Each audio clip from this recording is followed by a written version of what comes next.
Hello guys, welcome to Ravadel Care Foundation, where we believe that every breath counts in promoting health and empowering lives.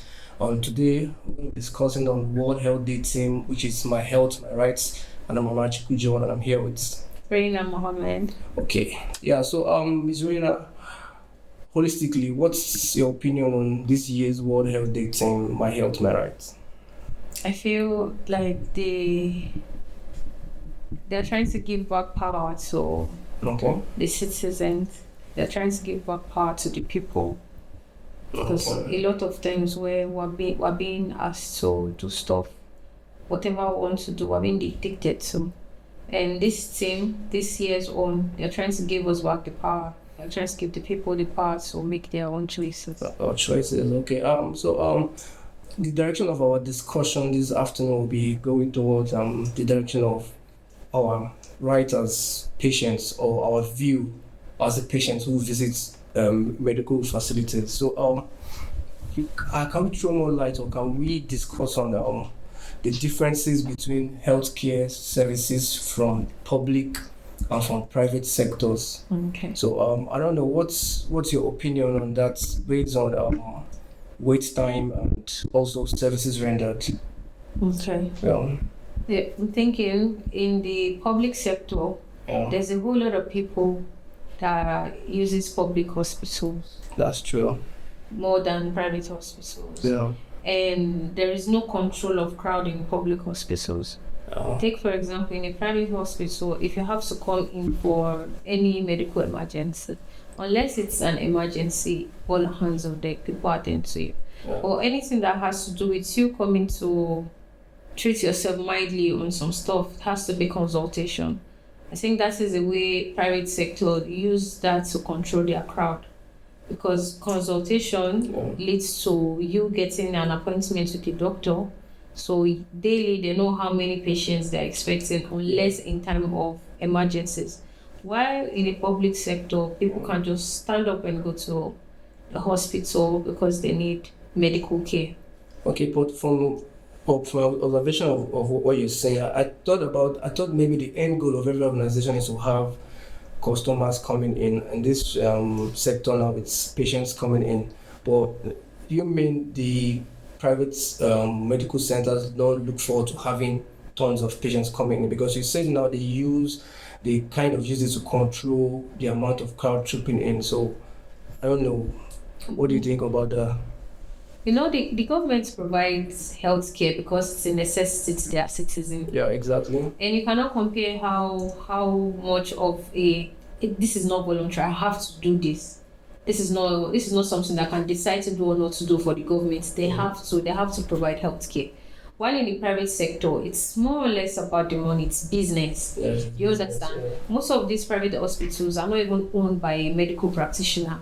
They are owned by businessmen and women that employ doctors and buy this equipment, buy this everything that has the hospital needs. You understand? Exactly, yeah. So if them having their own type of clients, every businesses have their own clientele. You can't just up and go and everything. Yeah. That is why before you come in through the door, the bills through the door alone, before it gets to the time that the doctor is going to attend to you, is enough to have treated you in a public hospital.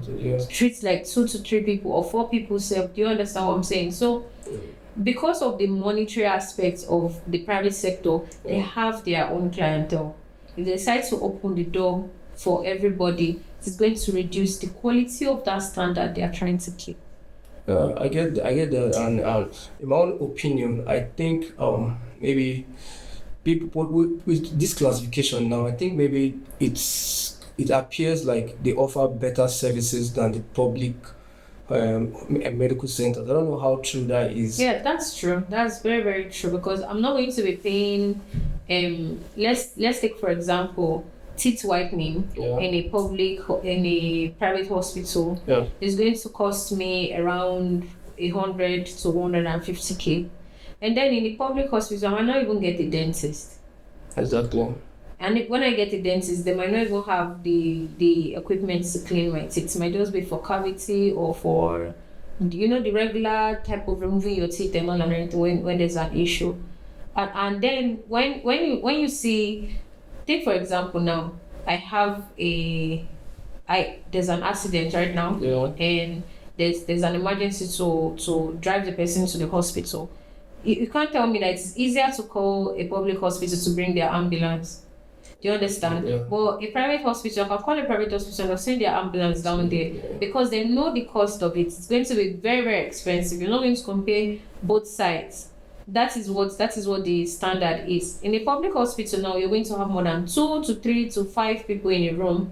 While in the private sector, because of the amount you're paying, you might be the only person in that room. That's true. Yeah, that's true. Yeah, and talking on choices on specialization now. I think one other option that make people opt for private healthcare is mostly they have more classes of doctors there. I don't know, in my own opinion, compared to the public hospitals. For example, if you're having a particular health challenge, there can be a specific doctor for it in the private firms compared to the public hospitals. I don't know, do you agree with that? Or yes, I do agree with it. Actually, in my opinion, I feel public hospitals just employ anybody that lives in nursing school. Yeah. They don't want to know your experience at all. So why you just finish from nursing school, automatically they'll give you employment in the public school. Okay. Sorry, in a public hospital. And while in the private sector, before, like I said, business, it is about the money. They might want to argue, from my own point of view, I feel it's about the money. They might want to argue that no, saving life first. We've heard a lot of stories where somebody was rushed to the hospital and telling them that you have to make a deposit of so amount before we can perform this surgery. Do you understand? Yeah. So it is money first for a private sector. Money first every time. Yeah. If these doctors now that are being employed, they are getting paid.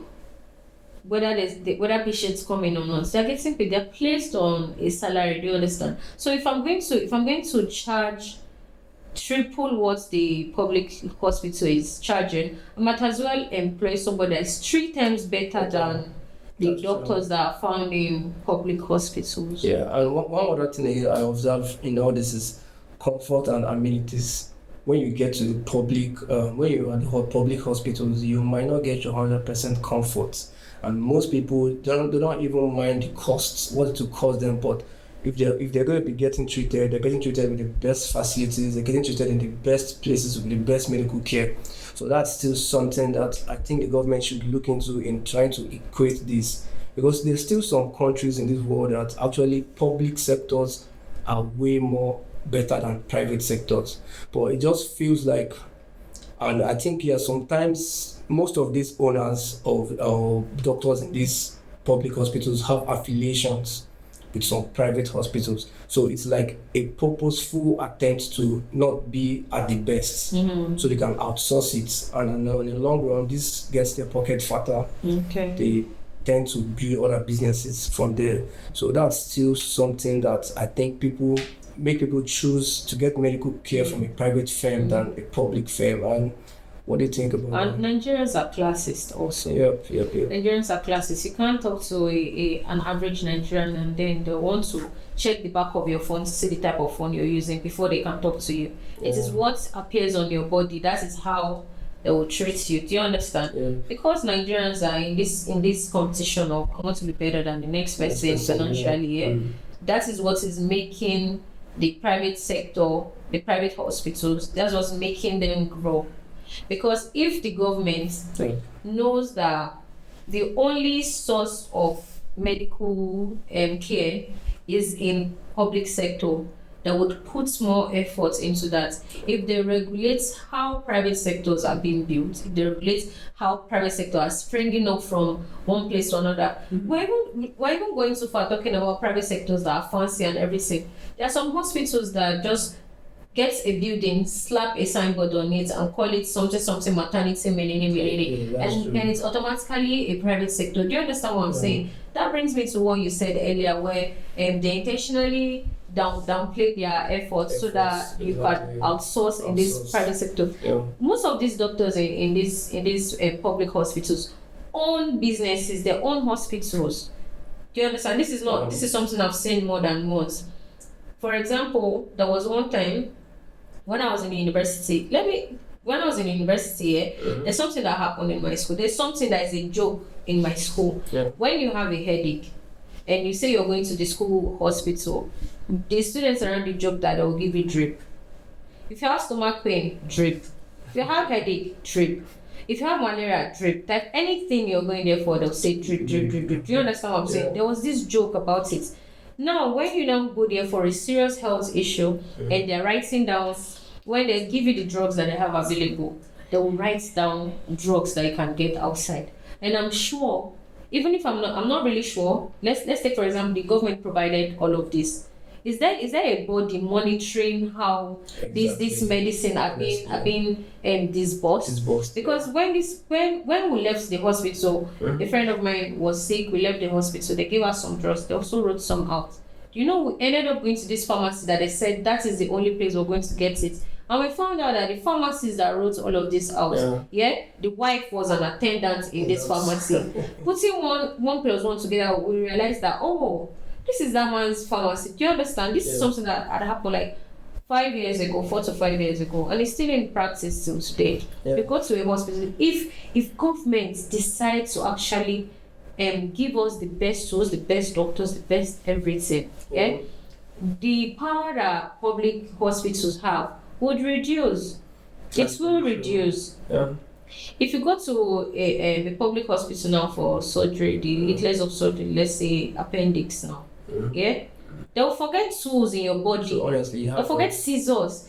These things, this medical negligence, causes more. It causes more. I have somebody that did surgery, this appendix surgery that I'm telling you about. They gave her such a big scar. Unnecessarily and still big. Yeah, it's still there. This is something she had when she was 17 or so. So big. And there was no body for her to there was no body for her to report that, so that would have brought it back to the disciplinary board of, look at what you did, how do we compensate this person? A lot of doctors get away with a lot of things. That's very true. I also have a practical example too during my school days as well. I wasn't well that morning, so I think I was about to get discharged, so I was to wait for the laboratory person who will take me to where I will fill up my stuff and leave. So that morning, the person was in charge of checking the sugar level for patients that morning. So from my observation, I'm coming from the when you mentioned negligence, and there's actually no external body that is, even if they might be, but they don't really pay attention to these little things, because this my own story now was more of what happened in a rural place in my school side. And I observed that morning, most of the patients are not even well educated on what they were suffering from. So I think they were checking their sugar level in the morning, fasting blood sugar level in the morning. And this person used one pin for over 15 people in front of me. My God. I was like, wow, what's going on? He just did it like this was just a normal thing, like a Holy Communion, just normal. Everyone just comes, he pricks your finger, checks your blood sugar level, it gives you your card. The same pin again. Use the same pin. And they were all old people. They were all old people. And me, as being an educated person there, I was like, this is not right. It shouldn't be like this. Yeah, I think illiteracy also plays a big role. Apart from illiteracy, I feel maybe no one is there to watch, to ask me or question what I'm doing. Like, they just get reluctant. Maybe due to the sometimes to change exactly. It might be the person's personal behavior, might be maybe lack of provision of some certain things to that department. From your point of view, from your personal experience, so don't you think illiteracy plays a big role? Because if I know that it is wrong for you to prickle me and then prickle 15 other people with that same thing. Yeah, in my opinion, it still comes back to the point whereby there's the body itself that heads these affairs now are not really putting in work, like to prevent some reoccurrence of things that shouldn't be so. Like, for example, in these rural areas now, I don't think that we they will place it as major priority to explain further or better to patients, like, okay, this is what you're going through. These are the whole things that involved. There's no proper education, because someone who is ill, it can be anybody. You can meet someone who is past the age of still being interested to educate himself, but there must be a way that they should know. So I think the body doesn't educate people properly. They don't educate people properly. This is another experience again. I was admitted in the hospital, and the next person by my side was an old man. So the doctor just brought it to him that he was diabetic. He had no idea, and I witnessed what happened that day. They just told him, and they left. They didn't believe. This is a prominent hospital in town here, in Abuja here, a public hospital. They told him, and he left. And I observed him that day. He still kept on eating different things. It was just normal, because he didn't even understand. Because they didn't tell him. Exactly. So I just feel the body doesn't really emphasize on proper education to on patients. Okay. So that's enlightening them on things to do. You do realize that Nigerians are very, very difficult to give free will to. That's true. Nigerians are very difficult to give free will to. Let me share you something that I noticed. I went to the pharmacy one time. You know this vitamin C that you dissolve, 100 milligram vitamin C that you dissolve. Yeah. I went to the pharmacy one day, that thing. Somebody else came to buy the same drugs.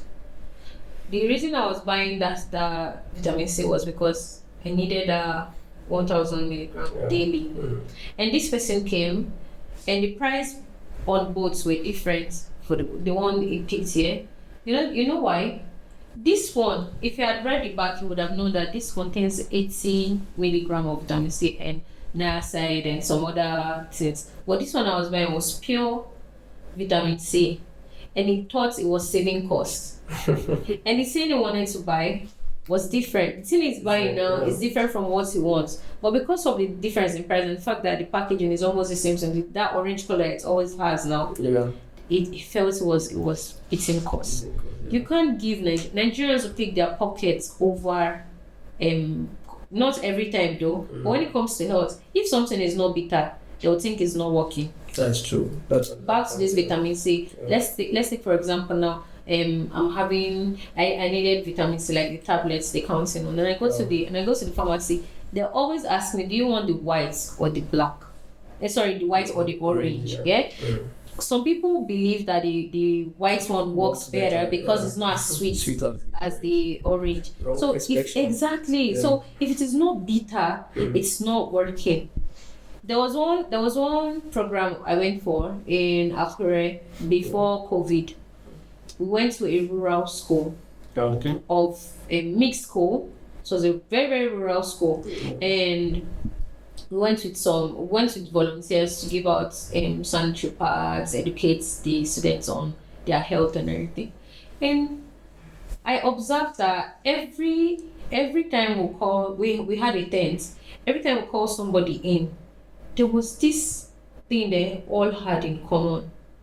Yeah, there was this health issue they all had in common, and we got to know that they have this culture thing in their head where when you're on your period, you shouldn't associate with the male, because you'll be staining them, you'll be staining their soul, you'll be staining their they put it as maybe their deity. Do you understand? Because you're not pure at that time. Then there was this discrimination. It was when we go back to the class we realized that these people actually separated people that are on their period from the people that are not on their period and the men, and then also told them that it is not compulsory for you to come to school that time.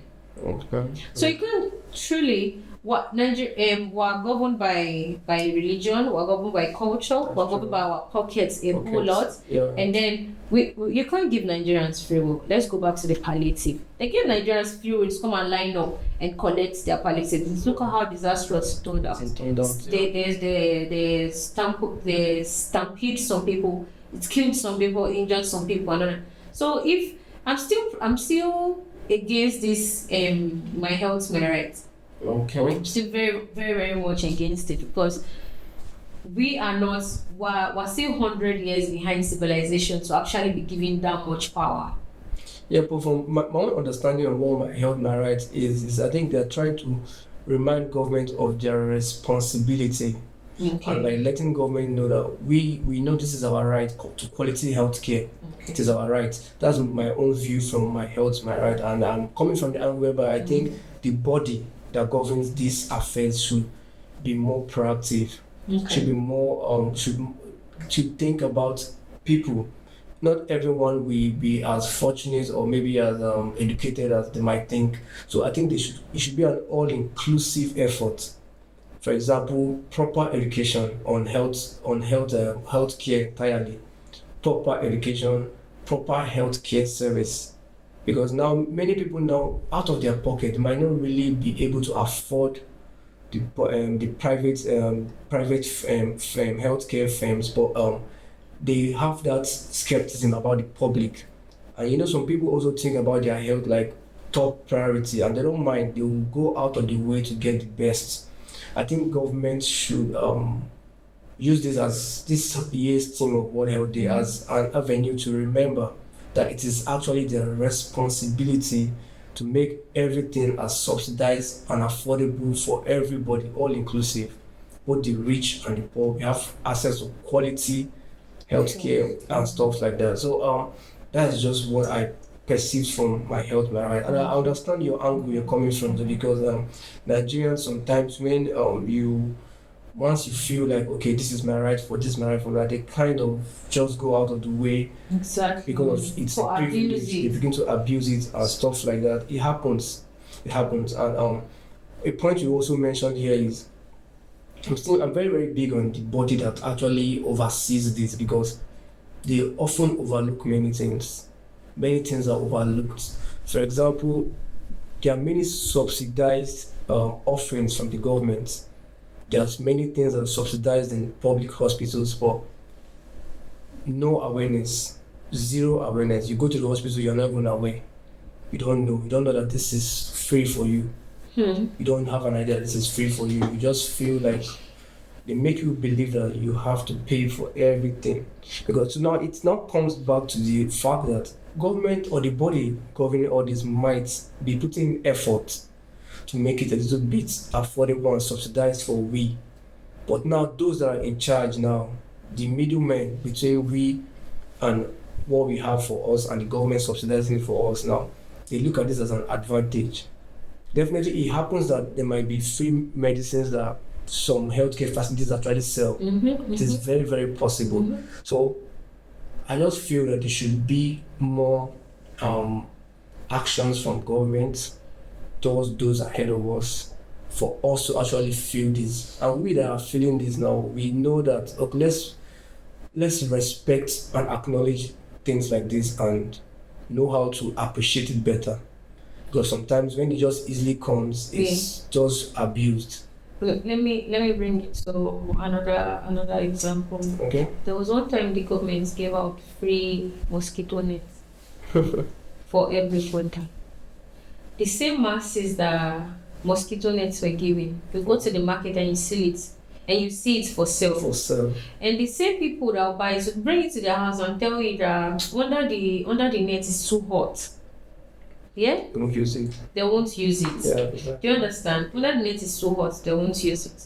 Another time, in my hometown, there was one time the government shared box spray, this mosquito net, and also this cream, this mosquito repellent cream. Yeah? I ended up seeing it in the market. So. And then this box spray, they said it was poisonous, that the government was trying to kill them. Government was trying to reduce population. So that is why I said illiteracy plays a very, very big role. Yeah. That is why if the government is going to enlighten us, they shouldn't enlighten only the medical practitioners. They should have the citizens, the patients. They should have us seated also. Don't you think the government enlightens them because they are in the best position to enlighten us? It's not been working. Okay. Do you understand? Yeah. It is something that when let's take for example, when that is why there's a youth leader, there's community leader, there's chief, this. You see how the ranking of these people go. Yeah. And when it comes to something like that, I feel, in my own opinion, have representative from every geographic aspect of your community. The primary school, the secondary school, the university, the youths, the ones working, the ones in the labor markets, the parents. Do you understand? Have a representative of each.